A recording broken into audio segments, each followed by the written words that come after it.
Sveiki portalo Bernardinai LT klausytojai ir žiūrovai. Su jumis laida Vertybių kompasas, kurią remia Medijų rėmimo fondas ir aš Ugnė Tulaitė.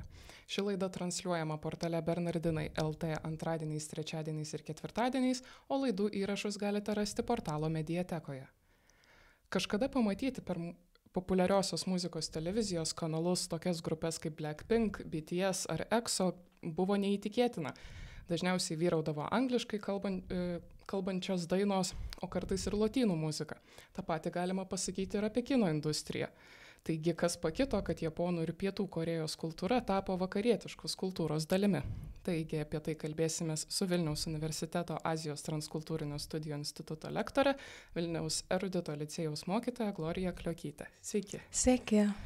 Tai, turbūt ir galima pradėti, kas pakito, kad atėjo, galima sakyti, nauja kultūra į tą, kas kažkada būdavo laikoma klasika.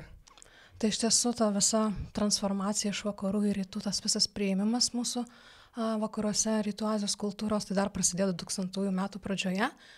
Tokie pirmieji apraiškos, tai japoniška animacija.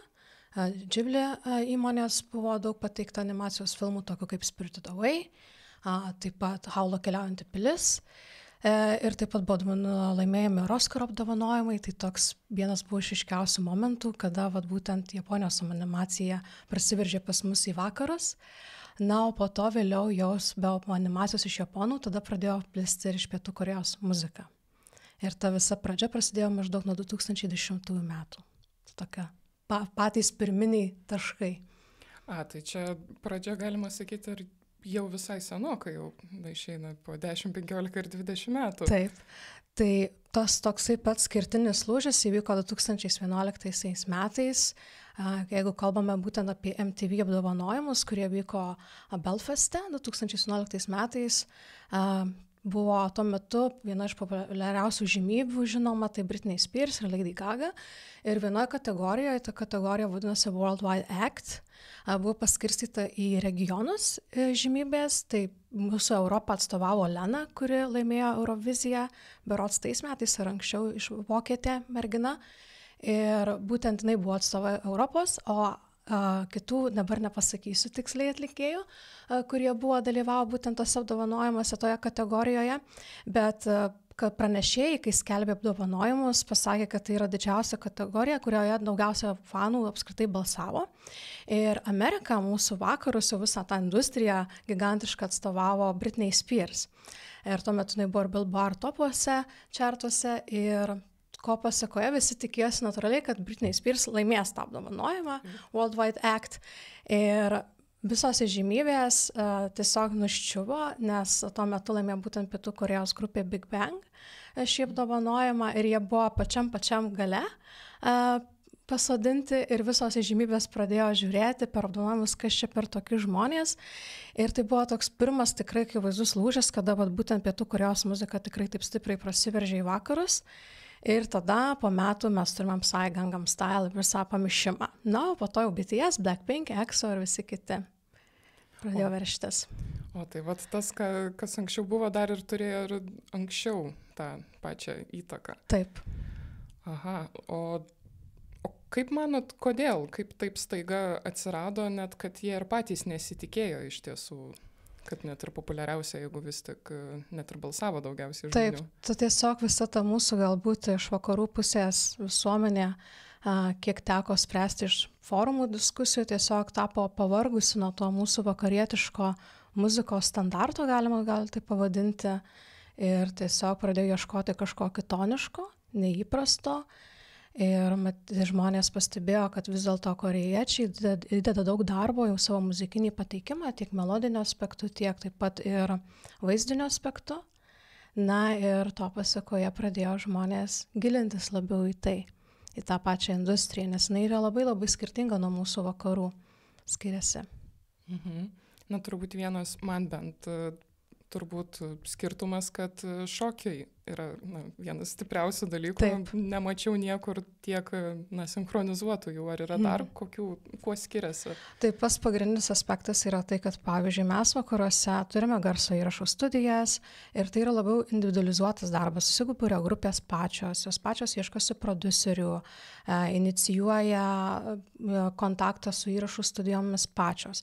O Pietų Korėjoje muzikos industrija yra labai įprasta, struktūruota, kad yra kompanija, kuri turi kaip ir mokyklas galima tai pavadinti, kaip pas mus muzikos mokyklos, teatro mokyklos yra kaip atskirai, o pas jūs yra viskas integruota būtent į tą didžiulę gigantišką kompaniją, įmonę, kuri užsiima būtent to artisto kūrimu, įvaizdžio kūrimu, apmoko choreografijos, taip pat apmoko, kaip elgtis scenoje, kaip bendrauti per interviu kalbėtis, taip pat kaip būti modeliu, kaip vaidinti, kaip elgtis per muzikos klipų įrašymus ir laidose. Tai jie yra parengiami ir tai tarsi tampa pats visas artistiškumas, buvimas menininkų, atlikėjų tampa kaip darbo. Tai galima sakyti, jeigu būtų pop muzikos mokykla. Taip. Bet iš tiesų, ar tas organizuotumas tada, nors ir patinka, ir nėra to, kad mes įsivaizduojame menininką kaip turbūt laisviausią žmogaus formą, o čia yra viskas gana struktūruota. Taip, tai iš tiesų yra įvairios formatai, kaip kompanijos pasirenka, bet iš esmės tai yra pagrindinis iššūkis irgi patiem atlikėjam, kad dažnai jie patys net negali dainų rašyti, kurti ir pati kompanija rašo dainas, kompozitorius parenka, kurie būtent rašo ir muziką, ir tekstus, taip pat ir choreografai ir iš tiesų net neleidžia paklausti atlikėjų, net pasisakyti jiems savo nuomonės, kaip jie įsivaizduoja, kaip turėtų atrodyti daina arba kaip scenoje judesiai, netgi tas pats įvaizdis stilistinis, kaip apranga, netgi ir ten dažnai žodžio net neturi atlikėjas pats, viską nusprendžia kompanija. Tai stiprus skirtumas turbūt nuo mūsų, bet ir šiaip tada gal ir matosi ta įtaka, kad vienas iš dalykų, kad jie socialinėse medijose iš tiesų yra labai aktyvus, ten irgi, kaip suprantu, suorganizuota. Taip. Ar tai nepakeitė, kad net ir tada vakaruose mes matome, kad tikrai jau daug atlikėjų Lietuvos irgi tapo net patys savo sponsoriais iš vienos ar iš kitos pusės? Taip, tai mes irgi tą matome, tarsi, sakykime, pakopijavimą arba įkvėpimą iš būtent Korėjos pusės.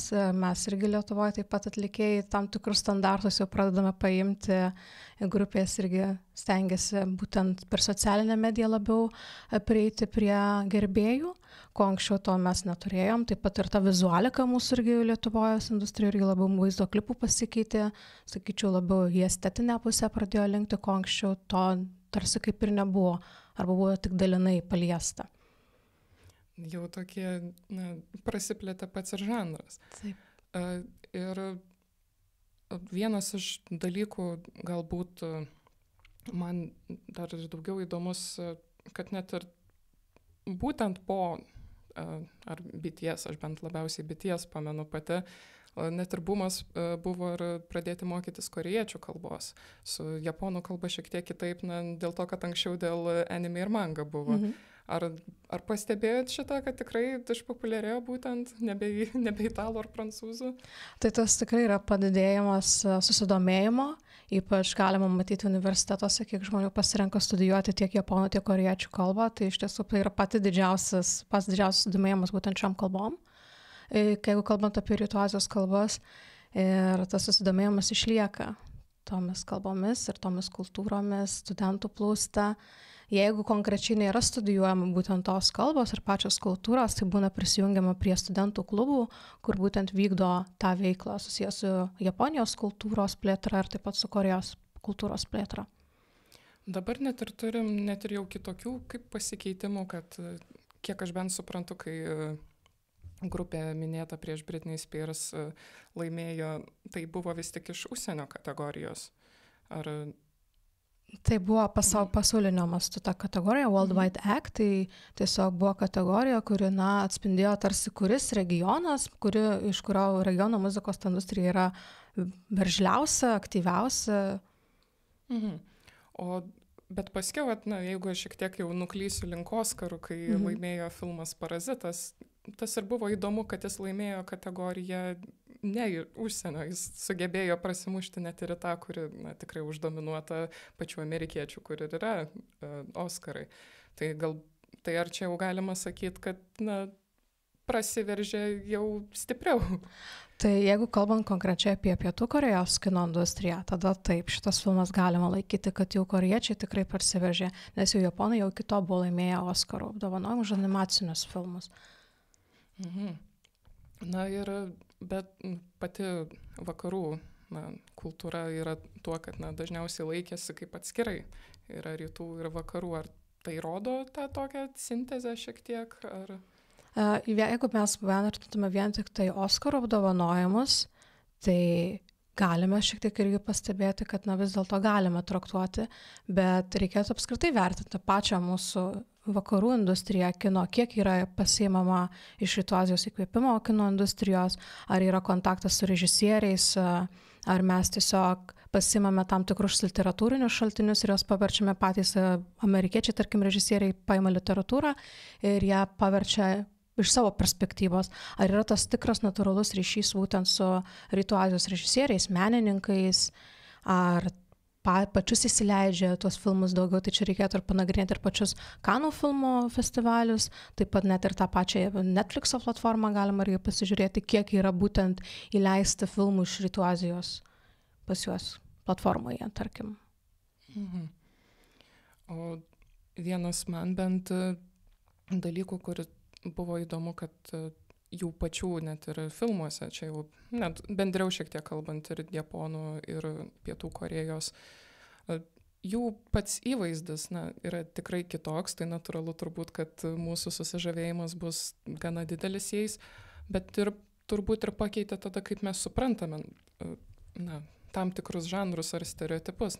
Vieną, kurį aš buvau jums paminėjus, tai buvo tas vyro ir moters vaidmuo, kurį mes turėjom daugiau tokį kaip mačo, gal net ateinantį iš Stalonės laikų. Ir mes turim tikrai lyrišką personą. Čia ir net ir muzika jau yra.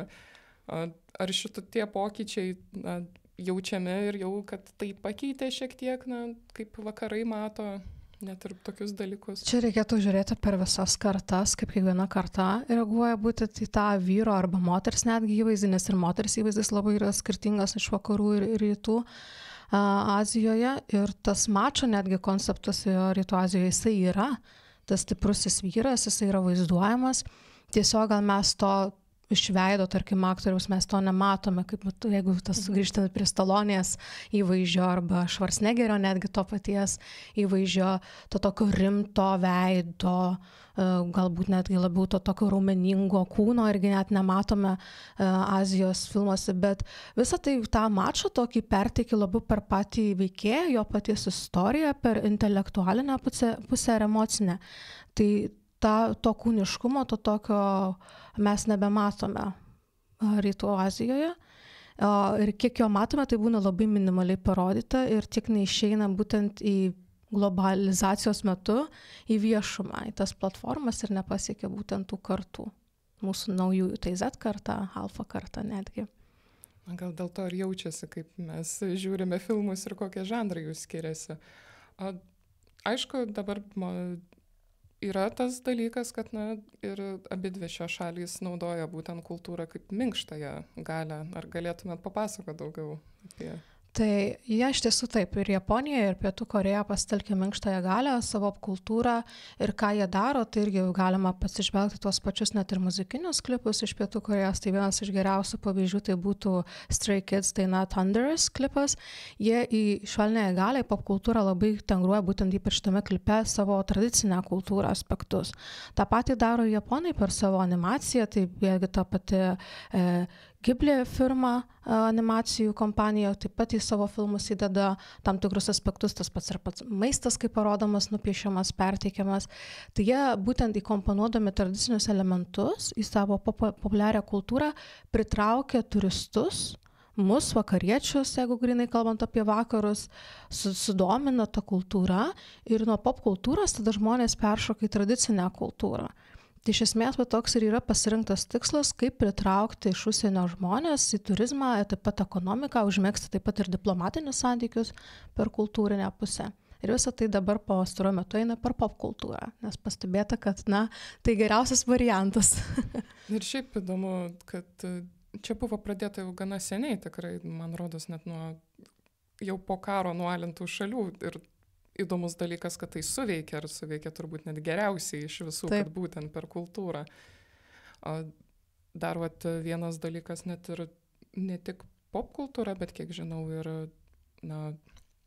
grožio prasme. Būtent prisimenu, kai atvyko labai daug korėjiečių prekių būtent odai skirtų, kurie irgi yra kaip viena iš būdų populiarinti. Tai šita grožio industrija irgi labai buvo toks įdomus efektas, iš tiesų įdomu pamatyti pas mus Lietuvoje tą produkciją.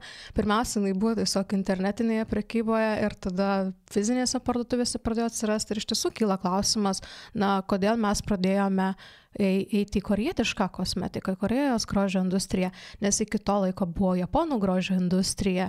Tai tas net ir grožio supratimas dėl viso globalizacijos efektų, dėl socialinių tinklų tiesiog prasiveržė, nes įdomu, kodėl būtent jie taip atrodo, kodėl jie visą laiką gražūs, tarsi tas oda, kodėl lygi. Ir tie patys atlikėjai reklamuoja tos produktus, kuriuos naudoja, tampa įvairių įmonių ambasadoriais. Ir tiesiog, gerbėjai nori išbandyti tai. Ir dėl to toks plitimas vyksta ir Lietuva taip pat įsileido. Ir matome, kad anksčiau kas buvo gal ryškus sceninis makiažas, tapo tai švelnia oda ir būtent tie dalykai. Ar čia tada galima sakyti, kad daug reklamos yra sudėta būtent į šitą? Daug reklamos, taip pat stengiamas tą grožio taip pat standartą pakeisti, jį taip pat išplėsti ir į kitas šalis, tai čia vėlgi jau per popkultūrą ir ekonominiai procesai vyksta. Tai tiek, manau. Ar čia turbūt daugiau jau tiesiog kultūrų simbiozė kaip ir vykstanti? Taip. Ar galime tikėtis, kad bus dar kažkiek, ar jau nebereikia sakyti, kad vakarų kultūra yra ta pagrindinė kultūra, kuri vyraujanti? Aš manau, mes labai turėjom per visą istoriją, jeigu taip pažvelgus, mes tos standartus visus ir pokyčius turėjom, žinoma, ir dar politinių veiksnių, taip pat ir ekonominių veiksnių. Ir jie, žinoma, nestovi vietoje, jie keičiasi. Ir sakyti dabar apskritai, kad viena kultūra yra stipresnė ar kita kultūra yra stipresnė, manau, net neverta diskutuoti, nes kiekvieną dieną yra kaip naujiena. Ir vieną dieną gali būti Korėjos industrija vienoje vietoje ryškesnė, kitą dieną mes vakaruose galim kažką tokio bombą paleisti. Tarsi ir gal kada nors ar iš Afrikos kas nors bus, arba iš Pietų Amerikos, kokia nors būtent irgi sintezė kultūrų atsirasti, kuri mus taip pat stipriai paveiks. Tai globalizacija vyksta, manau, tampame apskritai viena bendra kultūra. Ir tą turbūt ir aiškiausiai dabar ir matome. Tuomet labai ačiū Jums už pokalbį. Čia buvo pokalbis apie Japonų ir Pietų Korėjos kultūrą su Glorija Kliokytė. Tai buvo laida Vertybių kompasas, kurią remia Medijų rėmimo fondas, o kitų laidų įrašus galite rasti portalo Mediatekoje. Dėkoju visiems už pokalbį, laidą vedžiau aš Ugnė Tulaitė ir atsisveikinu iki kitų kartų.